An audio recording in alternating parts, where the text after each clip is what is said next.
ஆண்டவராகிய இயேசுவின் நாமத்தினாலே இந்த காலை வேளையில கூட உங்களை யாவரையும் வாழ்த்துகிறேன். கர்த்தர் உங்களை ஆசீர்வதிப்பாராக.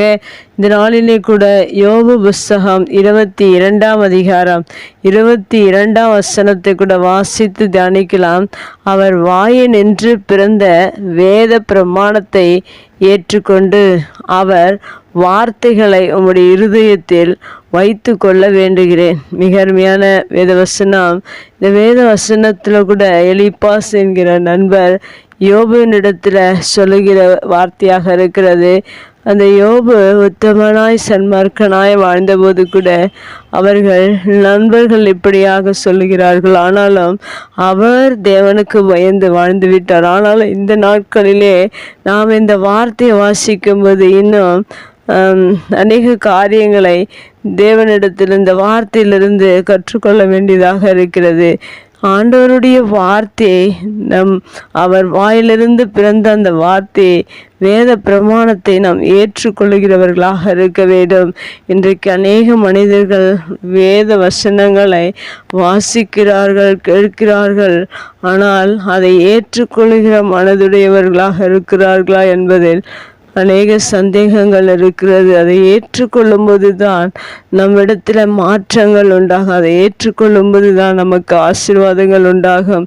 நாம் அதை ஏற்றுக்கொள்ளும்போது தான் எத்தனை நன்மைகள் உண்டு என்பதை நாம் அறிந்து கொள்ள முடியும். அதனால்தான் இங்கே எலிப்பாஸ் சொல்லியிருக்கிறார், அவர் வாயினின்று பிறந்த வேத பிரமாணத்தை ஏற்றுக்கொண்டு என்று சொல்லப்படுகிறது. வேத வசனத்தை ஏற்றுக்கொள்ளுகிற பிள்ளைகளாக நாம் வாழும்போது தான் தேவனிடத்தில் ஆசீர்வாதங்களை பெற்றுக்கொள்ள முடியும்.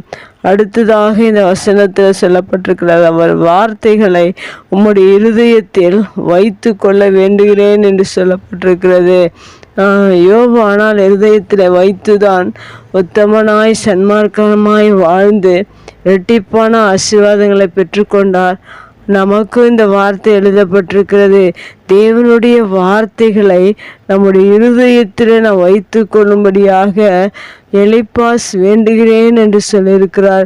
தேவனுடைய வார்த்தைகளை நாம் ஒவ்வொரு நாளும் வாசிக்கிறது மாத்திரமல்ல, அந்த வார்த்தைகளை நம் இருதயத்தில் வைத்து கொள்ளும் பொழுது தேவன் நம்மை ஆசீர்வதிக்கிறவராக இருக்கிறார்.